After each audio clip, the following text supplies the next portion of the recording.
guys, welcome to my YouTube channel. My name is Masejo. If you're new here, hi, welcome. I hope you're going to subscribe and be a part of my mini family. And if you're a returning subscriber, well, thank you so much for coming back to watch my videos. I really appreciate it, and I see you guys. And for my new subscribers, bona, welcome to All Things Masejo. I hope you're gonna love it here. I hope you're going to stay. Please remember to like my videos, to share, and also to interact. So guys, I decided to do a video today.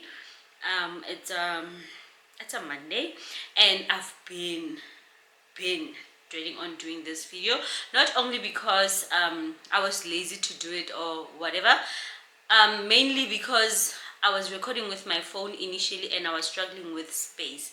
So when I attempted to record this video, I couldn't, and I couldn't anymore. I just did not.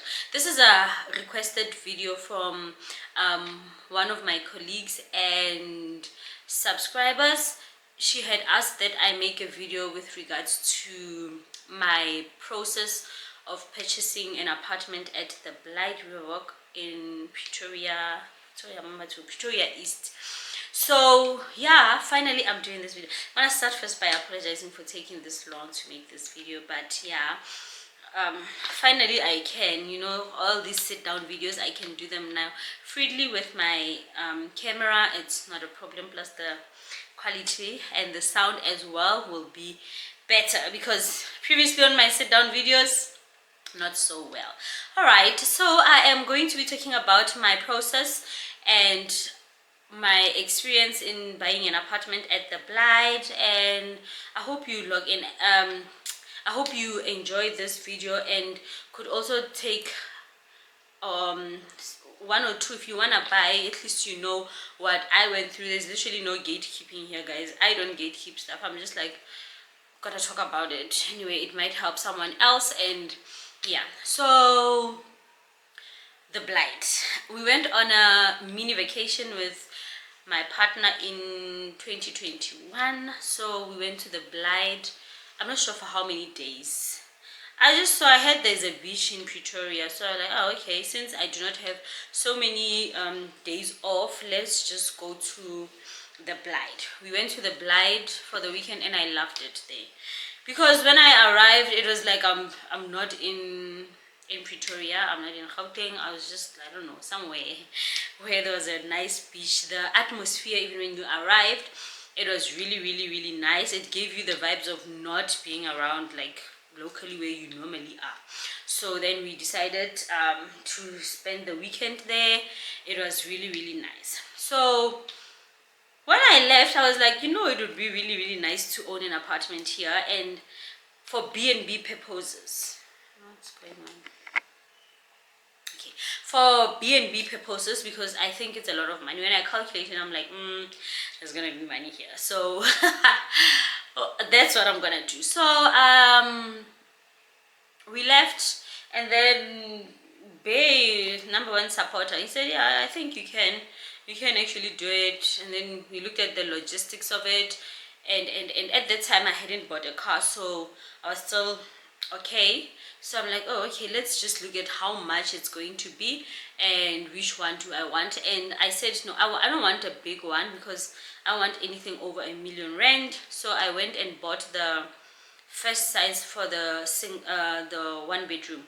So there were two types. There's like a bigger one bedroom, and there's the one that I bought. So my reason for buying the one bedroom was that I wanted it to be for couples, or like two, because I felt like it was a safer decision for a first purchase in property, and I felt like nobody was going to trash the place. There's not going to be a party. It was basically going to be a couple coming, or siblings coming, or just two people coming, or at most one person coming, because it's a apartment for two people. So then I spoke to my banker, and so I bought directly from the developer, from Baldwin Properties. I bought directly from Baldwin Properties. I think the apartment was 710. I'm not sure, 710,000. So I applied and we went for a viewing. They showed us the 3-bedroom. It was really good, spacious, beautiful, and of course they make a setup again. So it had furniture inside, perfect choice. I want to try this. So we bought, we went and did that. We took the numbers.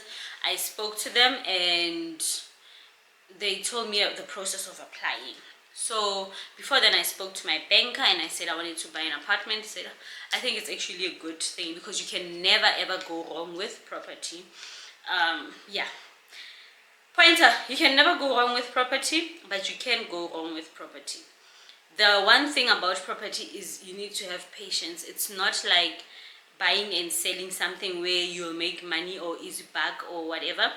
And some things do change in the process, but we'll talk about that. So I called and then I also spoke to what they did different applications. They did different applications for the home loan and different banks. So what I wanted to do essentially was to go with my bank in purchasing the apartment, but I also did not want to miss the opportunity of other banks having lower interest just because I'm focusing on one. So I applied from different banks. They applied for me different banks, and then they obviously brought back how much. I don't know if I want to mention apps, but okay, the banks. But the red bank was higher in interest. I got like 10%, 7%. It was variable, and the higher ones I just did not even want to consider it. So what I then did was I took that email and sent it to my banker for them to see if they can't give me a lesser interest. So then he did what he had to do, and then at the end the interest was lower at my bank than the other banks. I bank with Investec, so it was lower at my bank than other banks, and so yeah, we decided I'm gonna go for that one. So they started the process, of which is very long, takes long, guys. Now I thought I'm just gonna buy a house and then wake up and voila, I have an apartment. No, it does not work like that. So it took quite long, but worth the wait. And then what happened, you had to go to the lawyers so that they can draft the papers, signing and handing over, going to inspect the apartment, because my apartment was newly built. So I didn't buy from that there was someone else staying there, because that face was new. It was a perfectly new apartment. Going to check the appliances and everything. So we checked and everything was up to date. I was happy. So now stress. Let me zoom in here. Furniture. Because now, you know what your girl did?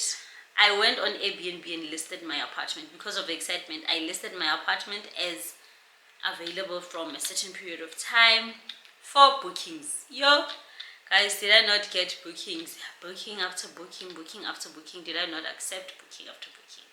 So now I had to finish the apartment I bought, because it's a self-catering apartment with everything for Airbnb. I got, like, my weekends were fully booked during the week. Couples wanted to come.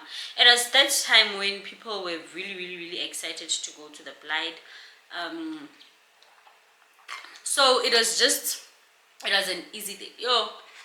I made money. I think on my first month I made like 22,000 rand on the apartment. My home loan was 5,000 something.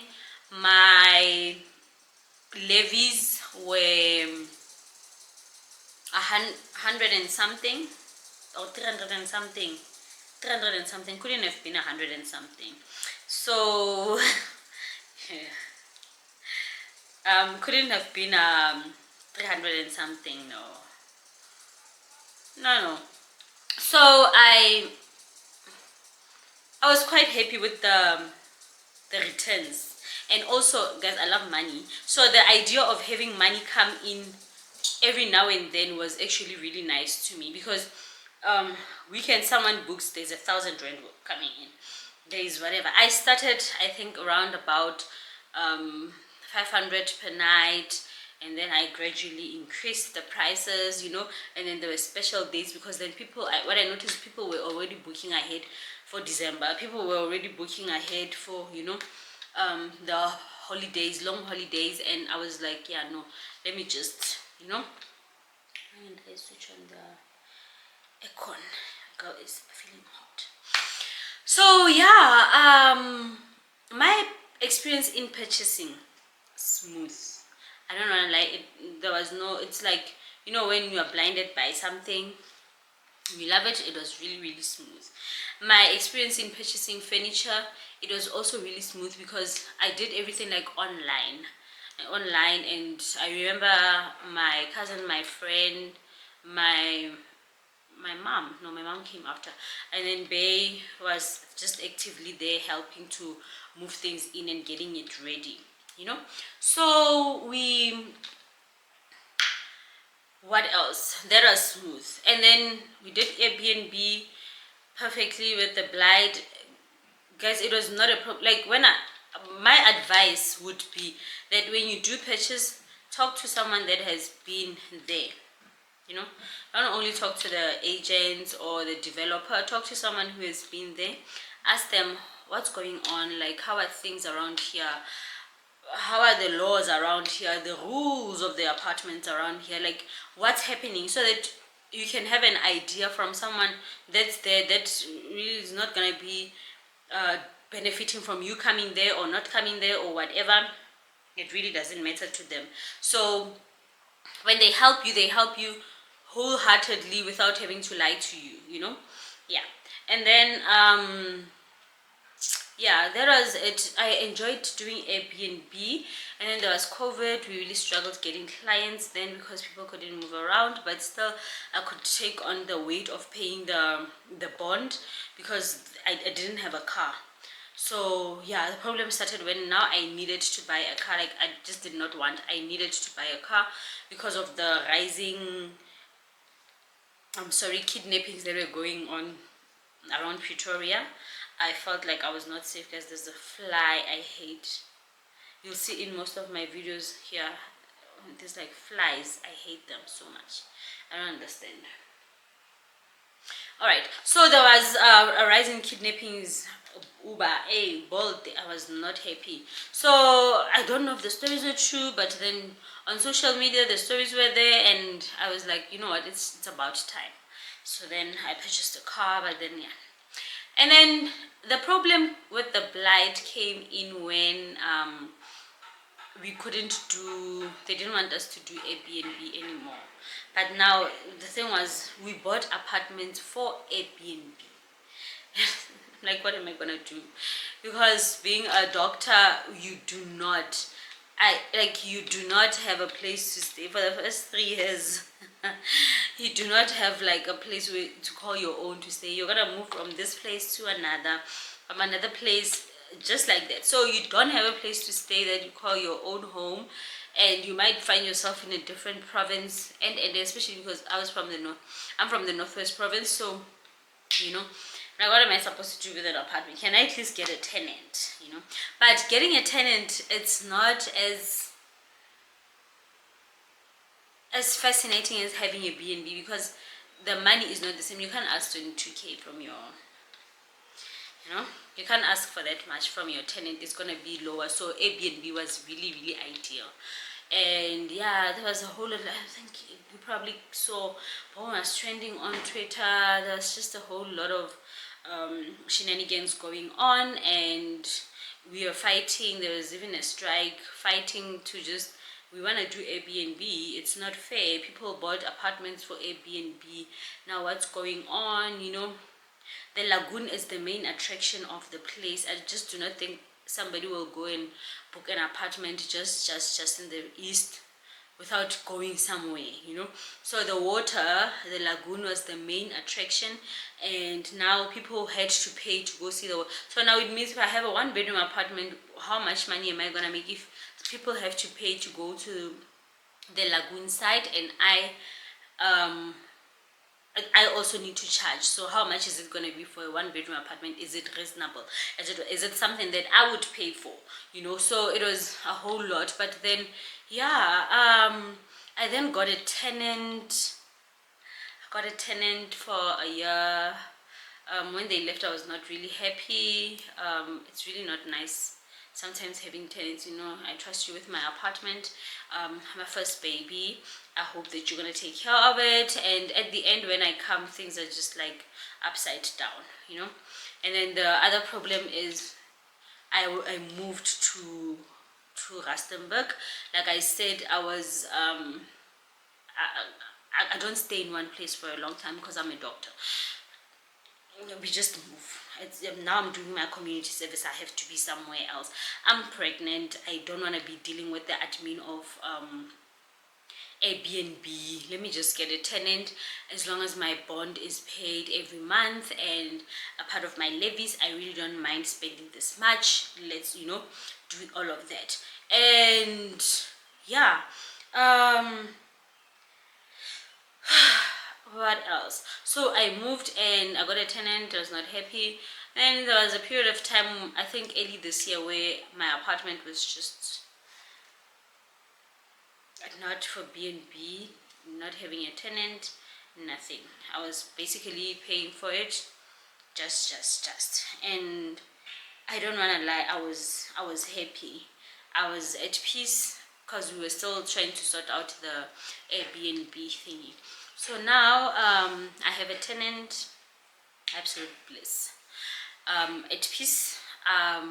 When she moves, I think, hopefully not now, Claire. If you're watching, do not move yet. Hopefully she's gonna stay for some time because she's actually taking care of the apartment. I haven't been there to just go and check or what, but yeah, when someone takes care of themselves, they'll also take care of your place. So I'm hoping that she's gonna stay and I'll see. But when she leaves, I am refinishing the apartment. I'm so prepared for that. I'm refinishing the apartment. I'm restyling it. I'm gonna check with the estate what can I do and what can I not do to the apartment, and then I'm putting it back on Airbnb so that I can operate again Airbnb. Yeah, I think that's just about it. My experience was both good and bad. It was really exciting. Even when you do get excited, ask for help, ask for advice. Don't just buy from any or whichever developer. It has to be reputable, and find out from people who are staying there, guys, what are your challenges here. What are your challenges here? How are the levies? How are all of those things? All of those things I had to learn on the go, because I think even Bay assumed I know. I don't remember him explaining those things to me. Only later he was like, yeah, but I'm like, I didn't know a lot of those things, guys. I never imagined myself owning an apartment. No. I never imagined myself having a car or being able to drive. That's just how we grow up. Like, you just want to go to school, finish school. You want to have a house, a home. But some of those things, when you grow up, because you never had them at home, you just don't think, oh, it's doable. You don't think that it's doable. You don't think that it's possible. It always feels like people that do it are people that have a whole lot of money. And when you are financially responsible, when you are taking care of your finances very well, if you've planned, when you get financial advice from professionals, you can actually do that, because it always feels like, no, no, guys, it's not about that. It's just about financial literacy. Like, some people build the room. Yo, Sabawell. Yo, let me answer my phone. Sorry about that. So my point is, you have to be very, very intentional about what you want to do. You have to force things, guys. ilwa, force things, you know, learn things. If you are the smartest person in the room, get out of that room. If you feel like the people you are with you can't learn from, then learn from other people. And above all, you cannot know anything, like everything. You cannot know everything, so you must learn to ask questions. Just ask questions and learn more, you know, learn more. There's a lot of things that you probably are missing out on, that you are probably capable of doing, just because you don't ask questions. How hello reka eng, just ask, how can I get there, you know. Sorry, if you wanna purchase whatever, I didn't have deposit money. I did not deposit on that house, mainly because I felt like deposit was gonna, so you either have two choices: either you deposit, it takes down your installment, or you later pay a lump sum towards the bond. When once it's approved, you pay a lump sum, which can decrease the number of years that you have to pay. Yeah, guys, remember, I am not a licensed, what did they say, FSP provider. This is a licensed FSP provider, and all calls may be recorded. I think that I'm not a um, financial person. Hi guys. But this is just my experience, what had happened to me and what I would advise you to do. And yeah, please remember to drop any questions that you have in the comment section, so that I can answer them, hopefully in a follow-up video. Or if there's not a lot of questions, or not too much, then I will just answer them in the comment section. I hope that you're going to enjoy this video. It's I don't think it's that long. And yeah, so that was basically my experience. What else? My regrets. I just regretted when I was not having money come in, guys. I just felt like, no, I don't want to do this anymore. When I was tired of COVID and when I was unemployed, that's when I was like, oh hell no, I ain't gonna be paying no home loan when I don't have no money coming in. It doesn't make sense, you know. So that is why I say property is not for the faint-hearted. Property is not for fast, like fast. No. You just have to be patient. Money will eventually come in. I remember people were saying, yeah, no, if you're not making more than that, then it's a loss. No, it's property. It's property. It will pay off in the long run. My apartment right now, the price is no longer the same as it was 3 years ago. I would say 2 years ago. It's not the same right now. It's higher than this, so I'm just gonna keep it. It's actually my baby's apartment, and we'll see how it goes as time goes by. And yeah, I'm just hoping for my tenant to stay a bit longer when I'm still busy at home with whatever I'm doing at home, and then so that I don't have to, because right now, guys, I'm really in the streets. I'm living in the streets right now. I like to say that yes, we have a home, but I like to say I'm living in the streets because I don't have like a fijo home. So why am I speaking Spanish? I don't have like a home where I'm staying, or a house of our own. We'll see that in the future. Bay and I. So right now I can't even buy home things, and then so by the time my tenant goes, then I can start purchasing things for the Blyde nicely. So you know, it's so sad to buy things for Airbnb. Enjoy, yeah, when I don't have my own house, and I love home things. So yeah, I'm gonna do that. So I'm gonna drop in the comment, in the description, my friend's Airbnb link. You must book. It's a 2-bedroom apartment. Gorgeous. You will see it on Airbnb. I hope you go there and you book, And yeah, just enjoy your stay at the Blyde, guys. The Blyde is really nice. There's people who talk bad about it because they've been there, and then there's people who are like, just do whatever you want. I'm part of the people that just say, guys, if you haven't been there, go and enjoy it. Go during the week, go over the weekend with your partner, go with your family. You'll see, if you go during the week, it's actually really nicer. As long as the weather is perfect, the pictures are always gorgeous, always gorgeous. Because when I almost sang that song from TikTok, because when the water is so blue, I didn't sing the song. I don't even know if it's someone's song, but anyway, that. Thank you guys for watching. Please remember to hit the subscribe button if you haven't. Please like and share my video. I hope that you will enjoy it. And thank you so much for watching. Love you. Bye.